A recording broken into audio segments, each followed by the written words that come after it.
Forget Stewart-Haas, Rick Ware Racing is aligning themselves with RFK next season. Plus, let's take a look at the remaining silly season questions going into next season.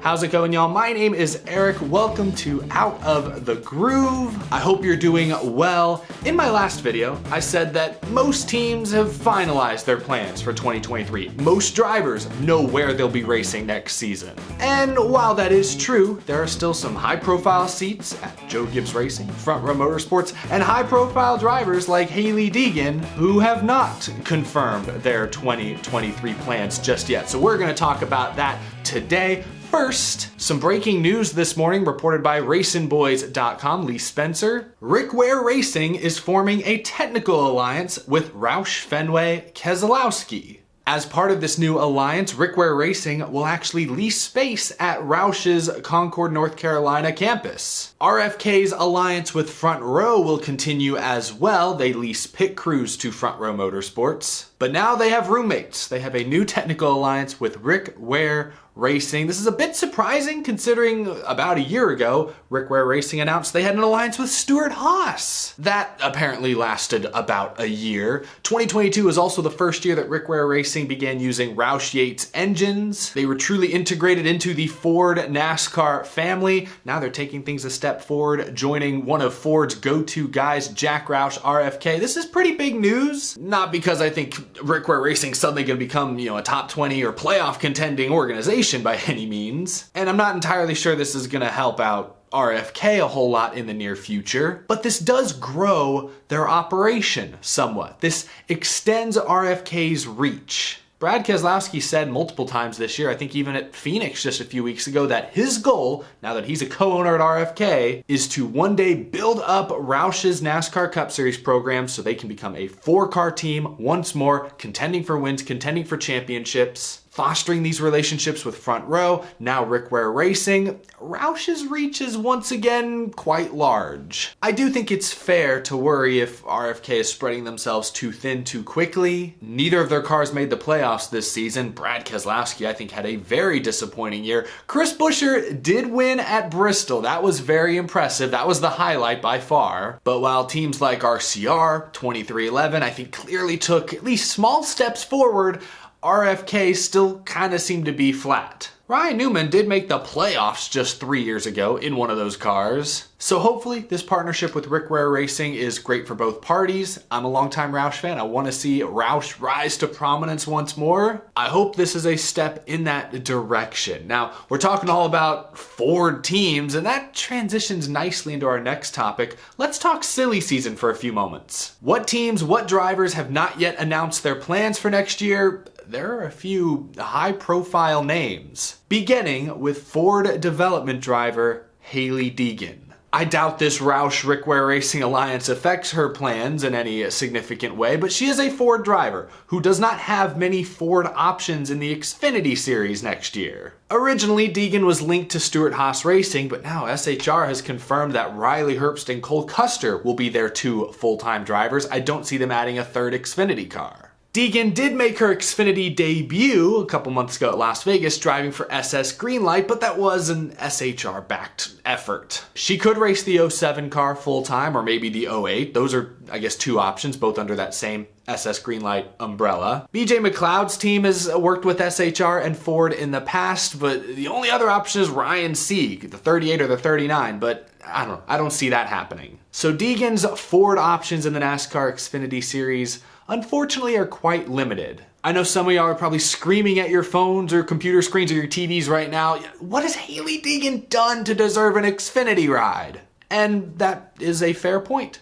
Hailie Deegan has not impressed whatsoever in her 2 years in trucks. Just gonna be honest, no wins, no top 5s. I think she got 2 top 10s this year. She got 1 her first year, 2 this year. But she still had a worse average finish this year than her rookie season because she had more than twice as many DNFs. 1 step forward, 2 steps backwards. That's kind of been the Hailie Deegan story in trucks the last couple years. The truck series is a difficult beast to tame. especially when you're running mid-pack every week. It's a hornet's nest. No one gives an inch. Dog-eat-dog racing etiquette often thrown out the window. It's tough to learn anything, and it's tough to progress when you're stuck mid-pack in the truck series. So the only thing I'll say in Hailie Deegan's defense is that she did run top 15 in her first Xfinity start. She finished 13th at Las Vegas just a couple months ago. Maybe she's the next Harrison Burton. Remember, Harrison Burton couldn't win in a Kyle Busch-backed truck. Moved up to Xfinity and won 4 races with Joe Gibbs Racing. Xfinity cars drive a lot differently than the trucks. Their races play out a lot differently than truck races. For some drivers, it may just suit their style, suit their skills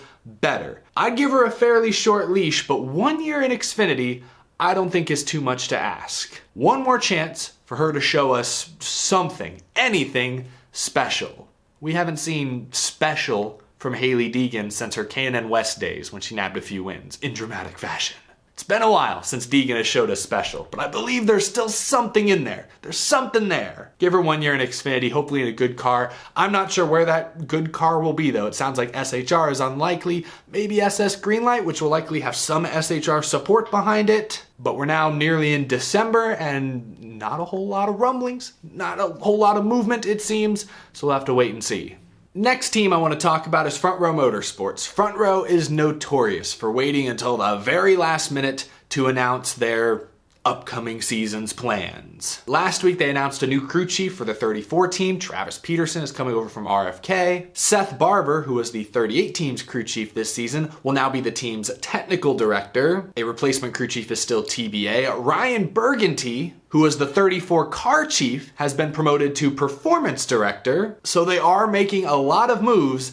They've just been quiet about their driver lineup. Front Row's GM, Jerry Freeze, did have this to say last week, and I think the first few words are interesting. Our final piece is finding a new leader for the number 38 team. We're confident that with these changes, we'll be even better next season. Our final piece. That makes it sound like they kind of already know who their drivers are going to be, and I wouldn't expect any significant changes. I think Michael McDowell back in the 34, I'd be shocked if they go any other direction. The year he just had, career high in top 10s with 12. He more than doubled his previous career high in laps led. His average finish was nearly 4 positions better than his next best season. Remember what Michael McDowell said over a year ago, before the 2022 season? He said he felt it would suit his driving style better. Remember this quote? "It took me forever to get comfortable in our Gen 6 cars, but when I jumped into that next gen, I felt right at home." If they go with anyone else besides Michael McDowell, I will be shocked and highly disappointed.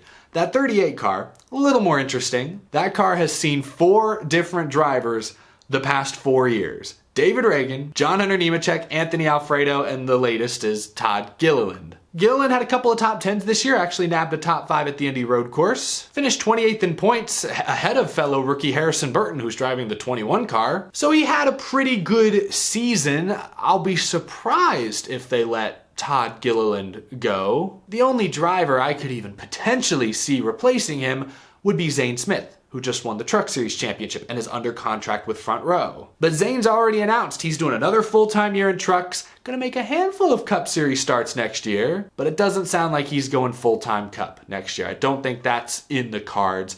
I think Front Row sticks with Todd Gilliland. But at the same time, I thought they'd stick with John Hunter. John Hunter Nemechek decided to go race trucks. I thought they'd stick with Anthony Alfredo. Nope, they went with Todd Gilliland. Todd Gilliland's father, David Gilliland, is now the owner of a Toyota Truck Series team, Tricon Garage, and they have not announced a driver yet for their number 1 truck. It sounds like they're gonna save that truck to be kind of a rotating cast of drivers, but maybe, if something happens at Front Row, that could be a seat for Todd Gilliland. But I don't expect Todd Gilliland to go anywhere. I'm just surprised Front Row hasn't announced anything. It's almost December. Why have they not confirmed their lineup for next season after the year McDowell had especially, and Gilliland for a rookie?